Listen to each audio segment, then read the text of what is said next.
17 de marzo. Hoy celebramos la memoria de San Patricio.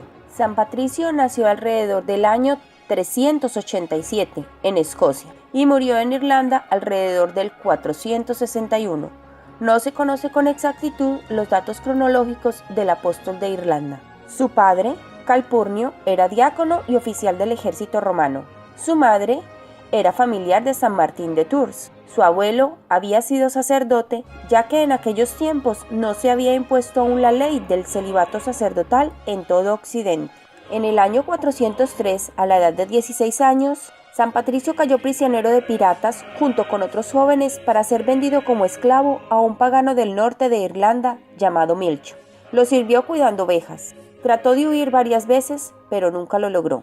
La divina providencia aprovechó este tiempo de esclavitud, de rudo trabajo y sufrimiento para espiritualizarlo, preparándolo para el fruto, ya que él mismo dijo que hasta entonces aún no conocía al verdadero Dios, queriendo decir que había vivido indiferente a los consejos y advertencias de la Iglesia. Se cree que el lugar de su cautiverio fue en las costas de Mayo, al borde del bosque de Fochá.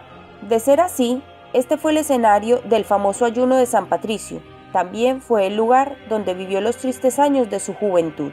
Lo más importante es que para entonces, como él lo dice, oraba de continuo durante las horas del día, y fue así como el amor de Dios y el temor ante su grandeza crecieron más dentro de mí, al tiempo que se afirmaba mi fe y mi espíritu se conmovía y se inquietaba, de suerte que me sentía impulsado a hacer hasta 100 oraciones en el día y por la noche otras tantas. Con este fin permanecía solo en los bosques y en las montañas, y si acaso me quedaba dormido, desde antes de que despuntara el alba, me despertaba para orar, en tiempos de neviscas y heladas, de niebla y de lluvia. Por entonces estaba contento, porque lejos de sentir en mí la tibieza que ahora suele embargarme, el espíritu hervía en mi interior.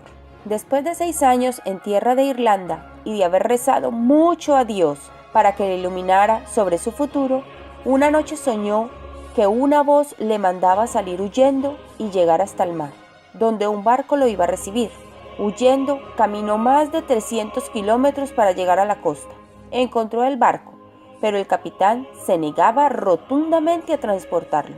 Sus reiteradas peticiones para que le dejasen viajar gratis fueron siempre rechazadas, hasta que al fin, después de mucho orar con fervor, el capitán accedió a llevarlo hasta Francia. La travesía fue aventurada y peligrosa.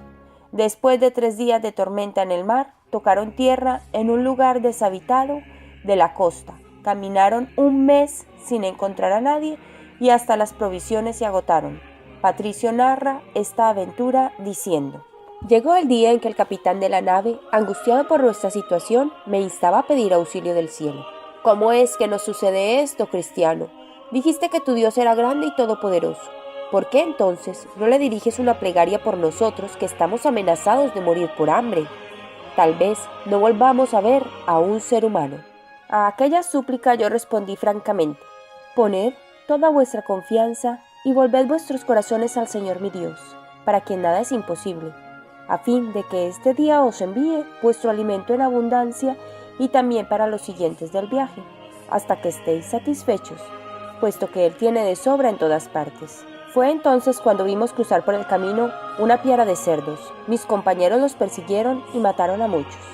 Ahí nos quedamos 2 noches, y cuando todos estuvieron bien satisfechos, y hasta los perros que aún sobrevivían quedaron hartos, reanudamos la caminata. Después de aquello comilona, todos mostraban su agradecimiento a Dios. Desde aquel día tuvimos alimento en abundancia. Finalmente llegaron a un lugar habitado y así Patricio quedó a salvo a la edad de 22 o 23 años y volvió a su casa. Con el tiempo, durante las vigilias de Patricio en los campos, se reanudaron las visiones y a menudo oía las voces de los que moraban más allá del bosque Foclut, más allá del mar de oeste, y así gritaban todas al mismo tiempo, como si salieran de una sola boca estas palabras: clamamos a ti, oh joven lleno de virtudes, para que vengas entre nosotros nuevamente. Eternas gracias deben darse a Dios, agrega, porque al cabo de unos años el Señor les concedió aquello por lo que clamaban. No hay ninguna certeza respecto al orden de los acontecimientos que se produjeron desde entonces. Los primeros biógrafos del santo dicen que Patricio pasó varios años en Francia antes de realizar su trabajo de evangelización en Irlanda. Existen pruebas firmes de que pasó unos 3 años en la isla de Lerins, frente a Cannes, y después se radicó en Auxerre durante 15 años. También hay sólidas evidencias de que tenía buenas relaciones personales con el obispo de San Germán. Durante este tiempo le ordenaron sacerdote. Puesto que dependemos de datos confusos, legendarios y muchas veces contradictorios de sus primeros biógrafos, es materialmente imposible obtener detalles del heroico trabajo en las tierras donde había estado cautivo. La tradición afirma que trabajó en el norte, en la misma zona donde antes había cuidado ganado y oraba a Dios cuando era un joven esclavo. Se afirma que su arribo a las tierras irlandesas, San Patricio permaneció una temporada en Ulster, donde fundó el monasterio de Saúl. San Patricio utilizaba un lenguaje sencillo al evangelizar. Por ejemplo, para explicarles acerca de la Santísima Trinidad, les presentaba una hoja de trébol, diciéndoles que así como esas 3 hojitas formaban una sola verdadera hoja, así las 3 personas divinas, Padre, Hijo y Espíritu Santo, formaban un solo Dios verdadero. Todo lo escuchaban con gusto, porque el pueblo lo que deseaba era entender. Sus acérrimos opositores fueron los druidas, representantes de los dioses paganos. También sufrió mucho a manos de los herejes pelagianos, que para arruinar su obra recurrieron inclusive a la calumnia. Para defenderse, San Patricio escribió sus confesiones. Consiguió el amparo de muchos jefes poderosos en medio de muchas dificultades y constantes peligros, incluso el riesgo de perder la vida más de 5 veces en su trato con aquellos bárbaros. Pero se notaba que había una intervención milagrosa de Dios que lo libraba de la muerte todas las veces que los enemigos de la región trataban de matarlo. En un incidente que ocurrió en Misión, su cochero, quizás por algún presentimiento, insistió que reemplazaran al santo en el manejo de los caballos que tiraban del coche. Por consiguiente, fue el cochero quien recibió el golpe mortal de una lanza que estaba destinada a quitarle la vida a San Patricio. No obstante los contratiempos, el trabajo de la evangelización de Irlanda siguió firme. En varios sitios de Irlanda construyó abadías, que después llegaron a ser famosas y alrededor de ellas nacieron las futuras ciudades. Por su santidad, manifiesta en su carácter, su lenguaje sencillo al evangelizar y por el don de hacer milagros, San Patricio logró muchas victorias sobre sus oponentes paganos y hechiceros. Este triunfo le sirvió para que los pobladores de Irlanda se abrieran a la predicación del cristianismo. Hay muchas fantasías sobre las confrontaciones de San Patricio con los magos druidas, pero también hay relatos que tienen un trasfondo sin duda histórico. Dicen que un sábado santo, cuando nuestro santo encendió el fuego pascual, se lanzaron con toda su furia a apagarlo, pero por más que trataron no lo lograron. Entonces uno de ellos exclamó: «El fuego de la religión que Patricio ha encendido se extenderá por toda la isla», y se alejaron. La frase del mago se ha cumplido. La religión católica se extendió de tal manera por toda Irlanda que hoy sigue siendo un país católico, iluminado por la luz de la religión de Cristo y que a su vez ha dado muchos misioneros a la Iglesia católica. Solo llegaremos a comprender el hondo sentimiento humano que tenía el santo y el profundo amor a Dios que lo animaba si estudiamos detenidamente sus escritos contenidos en las Confesiones, la Lorica y la Carta de Coroticus de San Patricio. Conoceremos el secreto de la extraordinaria impresión que causaba a los que lo conocían personalmente. Patricio era un hombre muy sencillo, con un gran espíritu de humildad.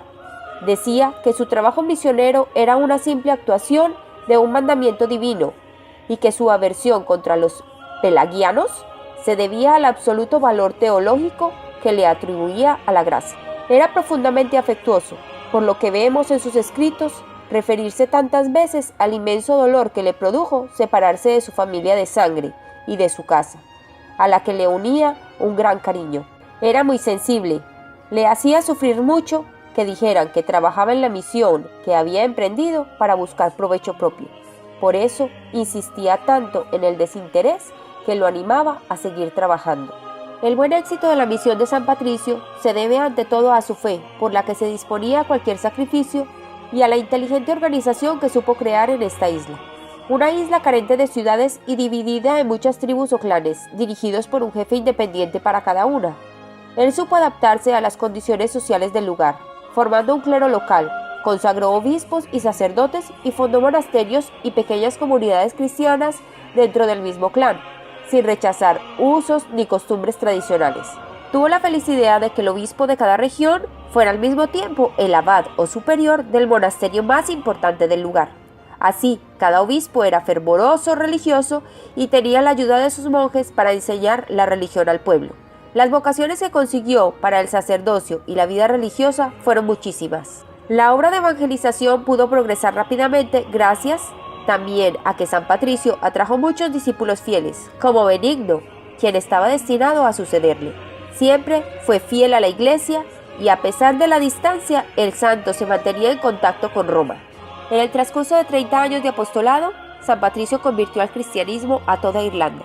La obra del incansable misionero dio muchos frutos con el tiempo. Lo vemos en el maravilloso florecimiento de santos irlandeses. Logró reformar las leyes civiles de Irlanda.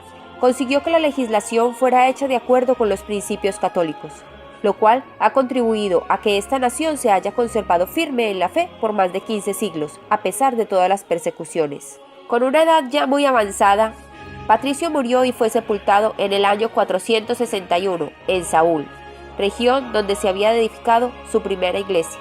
San Patricio intercede por nosotros.